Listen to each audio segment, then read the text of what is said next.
Renowned philosopher, lecturer, and author Father Robert Spitzer was in Boston recently to screen his new film, Cosmic Origins. And Christine, among the many questions the movie explores are, how did we get here, and how did our planet get here? Catholic TV spoke with Father Spitzer, the executive producer of the film. He also talked about his new book, 10 Universal Principles. I run an institute of faith and reason in Irvine, California, and part of our projects are to get the material, the evidence for God from physics, out to a much broader audience.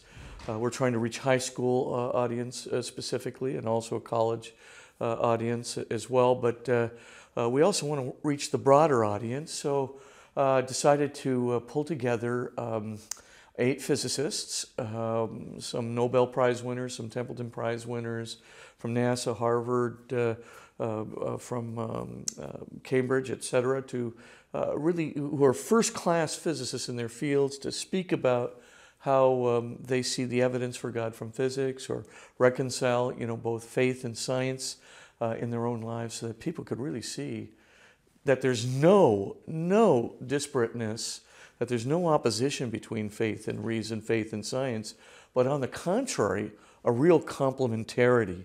At science, the best of science today is pointing toward God, and pointing toward a transcendent God in a way that's very consistent with Christianity. In 10 Universal Principles, it's basically a philosophy of the pro-life movement. And what it's trying to do, though, is to do it from the 10 greatest principles of civilization that we have. So we have 3 principles of reason that I think anyone who's been to a logic class would recognize.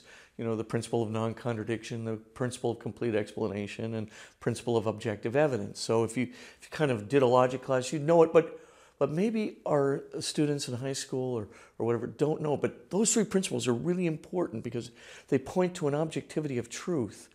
But if you take them seriously, they also point to the truth of human life beginning at conception. And of course, not just human life, but even human personhood and the intrinsic dignity of human personhood. And there are 3 principles of ethics. Principle of non-maleficence, very, very important principle. Principle of human personhood, very important principle. And of course, the end not justifying the means, what we call the principle of consistent ends and means. Our kids should know these principles, whether they're looking at it from the vantage point of world hunger, whether they're looking at it from the vantage point of should I be ethical in my business affairs, or whether they're looking at it from the vantage point of pro-life. To have escaped educationally these 3 principles would have been an escape from the 3 greatest things which have civilized us. So we talk about the principles first, then of course we talk later about, well, what are the ramifications for civilization? Then what are the ramifications for slavery? Then what are the ramifications in the life movement? Same thing, we have 3 principles of justice and rights. As you may know, inalienable rights theory does not come from Thomas Jefferson. It does not come from John Locke. It comes from a Jesuit. Francisco Suarez was his name. Locke read the works of Suarez, a book specifically called De Legibus, which was done in 1620. And of course, from then on, the notion of inalienable rights was kind of enshrined in legal precedent. And from that point onwards, then, we also moved to several other developments, the hierarchy of rights and so forth. And these are the things which guarantee not only our civil liberties, these are the things that guarantee justice on a grand scale. And so for all intents and purposes, then, we're very, very anxious to make sure that our young people know them. Because if they know these 10 universal principles, if they know how they work with respect to world hunger, slavery, and pro-life, there's not a single doubt in my mind that every single person who rationally comprehends what these principles have done for our civilization would be pro-life. Right now, a lot of our young people are very familiar with what's going on in quantum cosmology or string theory or inflationary theory because they're reading things that are going on in these areas. And many of them really think, that science is like the open book to the truth. And in many respects, science is an open book to the truth. It always has to be continually open to new discovery.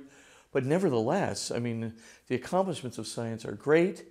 And of course, the students also think that much of what's going on in string theory or inflationary theory, well, it's cool, you know. What's going on in the universe is cool. And so what we wanted to do was simply say, hey, if you look at all of these things are not leading you away from your faith. These things like string theory, which might betoken the possibility of some kind of an era before the Big Bang, they too must have a beginning. And if they did have a beginning, then a creation is also anticipated from it. And by the way, string theory is so highly elegant, complex, that really you almost have to have a divine mind to understand the mathematics. That's how beautiful and elegant it is. And so I think, it's really key to telling our young people what's new, elegant, beautiful, cool, is also just pointing right to the mind of God. Ignatius Press is planning on releasing Cosmic Origins on DVD in June.